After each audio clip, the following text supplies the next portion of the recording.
On the toot bus with the boys, and off we go around London, Gov.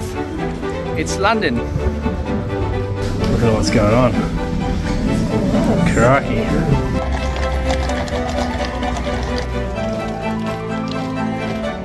Here's the war room where Churchill plotted Hitler's downfall. It's pretty cool. This is Diddley Squat, the farm shop. And we've seen on so many episodes that they've had car park issues and they're working on the car park. Got the Holkstone Lager, I got a big beer, Jed's got a baby beer. This is the Royal Mile here in Scotland, complete with bagpipes. This is the cafe that inspired Dr. Jekyll and Mr. Hyde. Steph's ordering some coffees and scones. It's pretty cool. We're doing a Johnnie Walker whisky tour. My drink of choice growing up. We're about to get onto the ghost bus tours. Ladies and gentlemen, don't get too comfortable. This is no ordinary sightseeing bus. We are leaving our London flat and we're heading for double-decker toot bus to tour London. So we're going to get on the bus and take a couple of routes to get a feel for everything. This is the one we're taking and they've got a few different routes.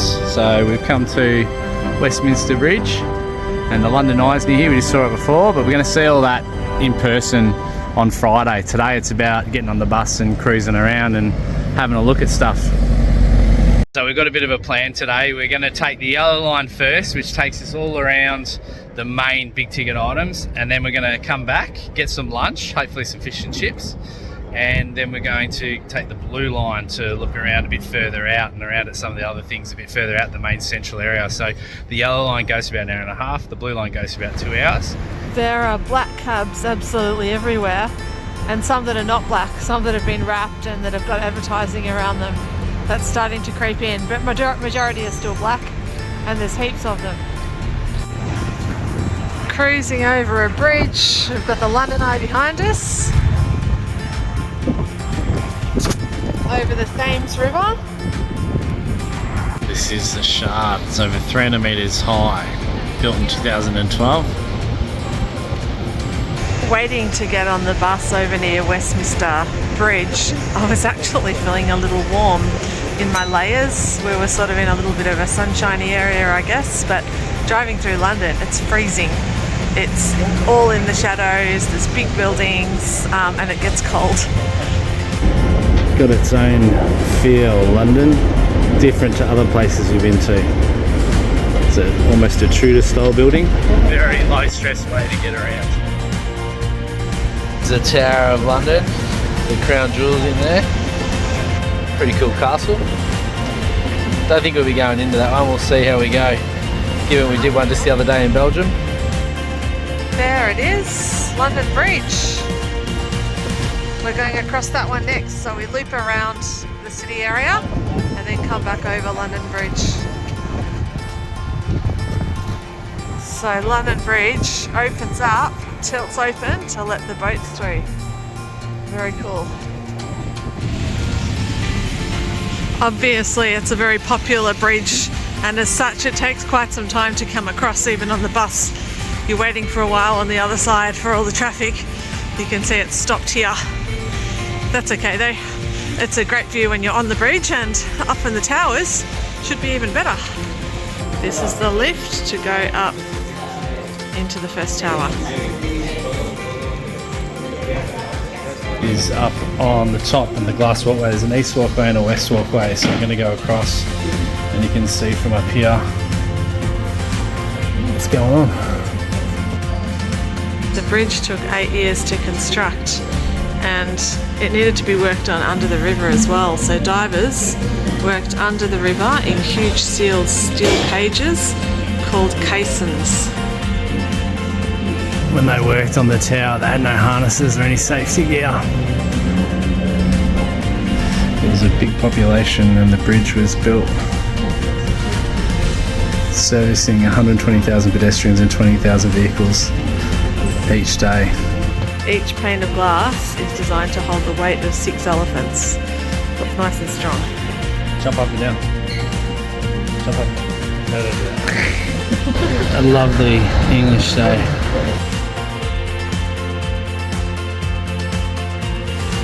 These are the old original boilers, kept in pretty good condition. We've just come down to the engine rooms. Have a look at these. This was designed to open the bridge in 60 seconds with the hydraulic steam boilers. We're going into Poppy's for some English fish and chips.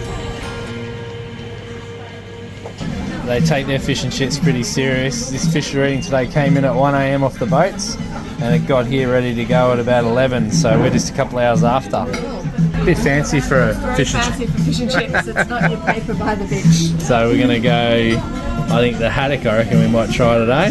That seems to be the most popular traditional one. There's the haddock. Mushy peas. Very English dinner. Curry sauce.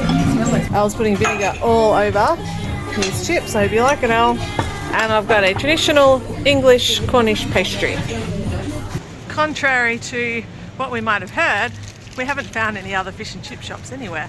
So Poppy's was the one for us for lunch today. It was a bit fancy, not how we'd have them at home, but very good nonetheless.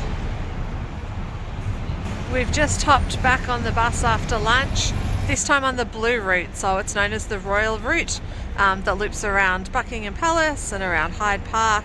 It's the biggest of the 3 routes that we're doing. We're walking up to Buckingham Palace and it looks like there's a bit going on with the horses guard, so we'll see what we can see. It's all good, we just wanted to check it out.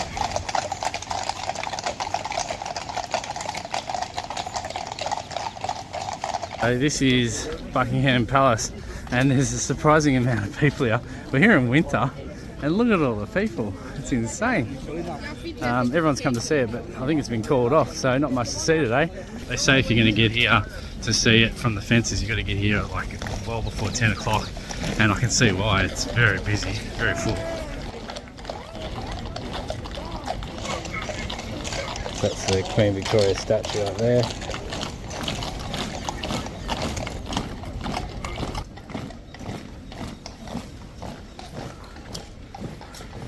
And we're done. Wasn't a full change in the guard today, but we did get to see a bit of action. Putting their colours away. Downing Street, and 10 Downing Street is just down there around the corner. It's pretty well protected, so you can't really get into it. It's just down there. Here's the war room where Churchill plotted Hitler's downfall. It's pretty cool. It's a bomb shelter and London was under attack from Hitler, and this is where the plans to take him down and restore the Western world started and happened, and all the strategy was discussed.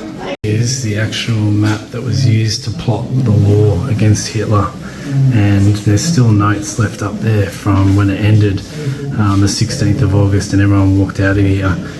But you can see there's all these pinholes across, tracking where the navy ships were, the armies were, where Hitler was making gains, where the Allies were making gains. Coming back out from the Churchill War Rooms, and that was awesome. What a way to finish our tour of World War II, and I guess we're all the way back to World War I. And this whole area was bombed, but it was protected and they never got a direct hit, so all of the Allies' efforts to defeat Hitler basically came from here, at least from the British side, which ultimately resulted in victory for the Allies. Back to Buckingham Palace, and there's the guard outside. It's going for a bit of a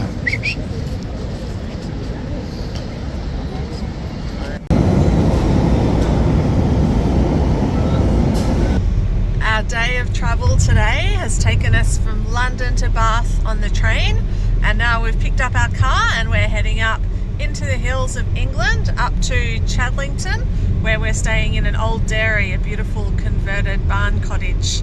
So we're really excited about staying up there and exploring the Cotswolds area over the next few days. We're driving on the left, which is a treat. I've driven on the right through Greece and then on the right through France in a manual car backwards, and this is far more relaxing and it's a hell of a lot easier on the brain. Don't have to be thinking the whole time, and just relax and drive. So pretty cool treat in our spaceship of a vehicle. Here we come into our old barn. It's absolutely beautiful, just like the pictures. The kitchen is huge. I would have that kitchen at home. Look at that oven. Full facilities there. Oh, they've even got a little breakfast basket for us. Beautiful furniture, barnyard style. Through here. Ooh, a little sitting room, nice. 1 bedroom. There we go. I actually think this might be Jed. That's a bit fancy for him. That's actually gorgeous. And a full sitting area here. Good for a morning coffee. Back through in the kitchen. What have you got in there, Haz?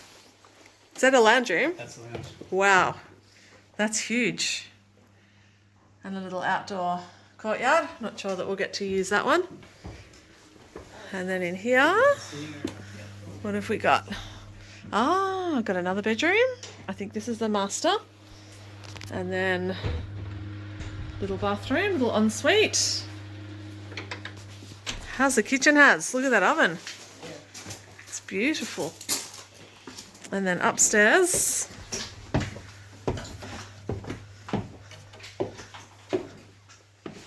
little sitting area. We've been looking for the extra bedroom. Is that Go it? down, Haz, go look. Yeah. Go have a look. Go turn on the lights. I think Don't they're come in the back up. basement. Wow, look at this. Oh, that is cute. You already found it, Haz. You've got your stuff in there. Yeah. Little secret room. That is beautiful. I reckon we can live here. We're just doing a lap around the area that we're staying in. So straight ahead there is the township of Chaddington, is it? Chaddington. And then up over these fields to the left, we just came back from Chipping Norton, which is the next main town. That's the big town that's got all of your shops and everything. And to the left here, we believe, are Clarkson's farm paddocks. Where the pigs and woods. There we go. So probably the pigs over there. A few broken walls. We've seen him break some walls on the show. This is the section of fence here that Clarkson was trying to remove the blackberries from. He hired this big piece of equipment to run down, and it didn't really work, but it did knock over the section of fence, which is still missing. Here it is. We made it to the Dilly Squat farm shop. It's winter, so they just got the farm shop open. We're going to go over to the farmer's dog, or the farmer's puppy today. We've got the dog booked tomorrow night for dinner, so we're going to have lunch today. That's what we're doing, Haz.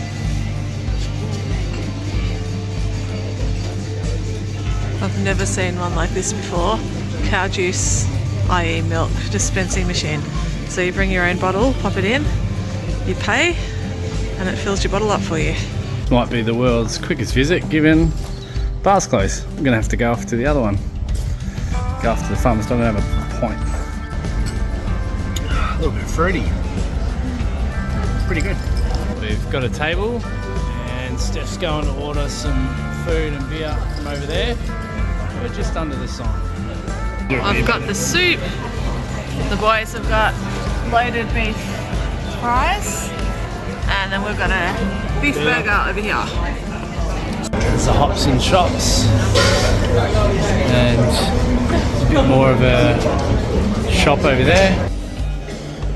Pints are pretty good. Yeah, that's his, also that's his beer.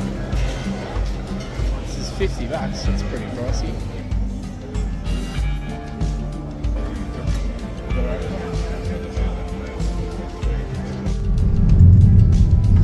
This is called a single lane road with the hedges either side quite uptight. It's got one little passing lane area that you can access. This is Burton on the Water, and we're in, I guess, a typical English town. Lots of rock buildings, stone buildings, look pretty cool. And this one's known as the Venice of the Cotswolds because this big river and bridges running through it. It's had a heap of rain while we've been here, so you can see all the water levels high. It's quite a nice place and easy to get around, very relaxed, very country, but obviously very old too. A lot of old stuff around, traditional style. This is the little village of Chadlington that we've been staying in. It's quite a cute little village, narrow streets, beautiful stone houses, very walkable, just a couple of shops. We're heading back out late this afternoon over to the farmer's dog. We have a booking for dinner tonight, Yesterday we were in the tent area known as the Farmer's Puppy for lunch. You don't need a booking for that one. But tonight we're going back to have some dinner, English pub style, before we move on tomorrow. See this tree? That's Jeremy Clarkson's tree.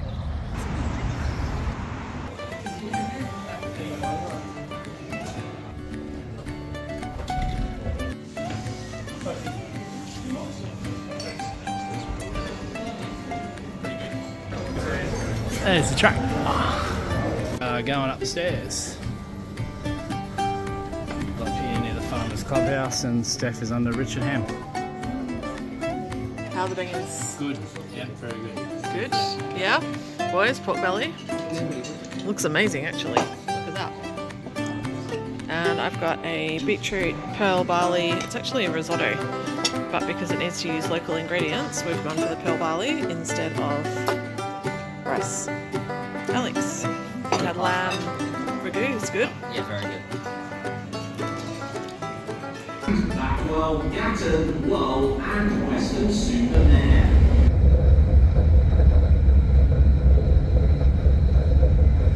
This is the Royal Mile here in Scotland, complete with bagpipes.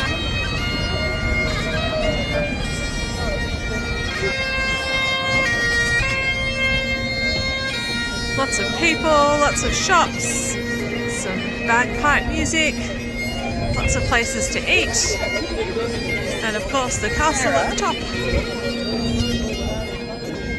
Here's Castle Hill with Edinburgh Castle, built on a volcano. It's 350 million years old.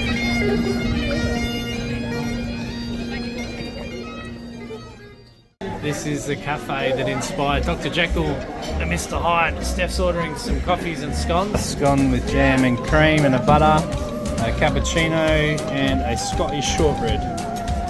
This is St. John's, and right next door is a very old cemetery. So we're going to go check it out, see how old the grave sites are. Spooky! It's 1330. James Hart, Alan Hart, and some other family in the 1800s have been buried in the same spot.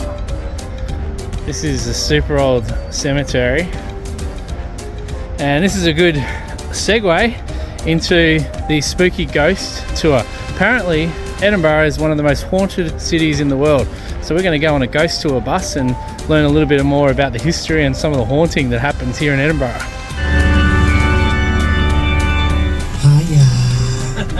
Ladies and gentlemen, don't get too comfortable. This is no ordinary sightseeing bus.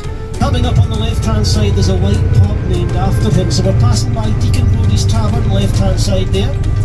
So he was maintaining this respectable facade by day of family man, town councillor, cabinet maker, and after dark he was robbing all the houses in Eden. Just like Jekyll and Hyde, really, a good side and a bad side. Well, eventually they caught him robbing a house and they hanged him in this area.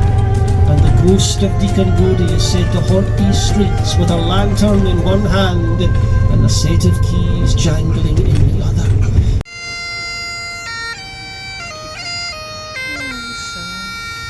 We're doing a Johnnie Walker whiskey tour. Getting our flavour profiles, so when you start the tour, you come in, answer some questions. We're going to get a little band that's going to say what flavour profile we have. Start with beige and Steph. We both got pink. Exciting. So this is where your wristbands are going to come into play. Matching our wristbands to the coloured glass and creating our own cocktails.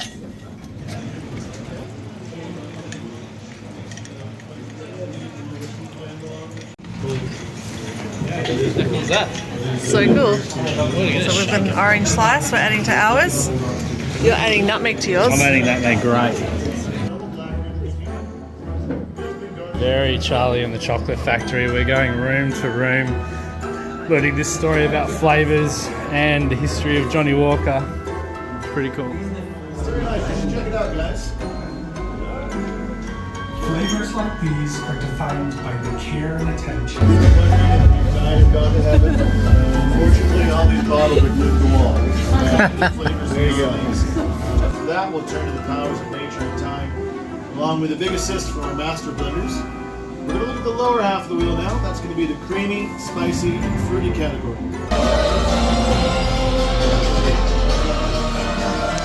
This is crazy. Back at the bar. Wow, look at that one. You got the creamy? highball. Yeah. Pretty So this one's got a shot of coffee in it, as well as creamy setup. It's really good. Fruity, and I can taste the coffee shot. Really cool. Different, very different to what I've had before. We've just finished off our Johnnie Walker Experience. I don't think I've actually ever tried whiskey before. I've been around it, but just never really had the urge, I guess. I don't drink a heap, but I did try some, and the cocktails were really good. I'd never think to add whiskey into a cocktail. The whole experience was seriously like Charlie and the Chocolate Factory, but of whiskey. It was really, really fun. It was theatrical, and there was a lot going on. You can also have mocktails, so I had some mocktails towards the end too, but yeah, really fun couple of hours, and really good value as well for what you get for the tour. Definitely worth checking out.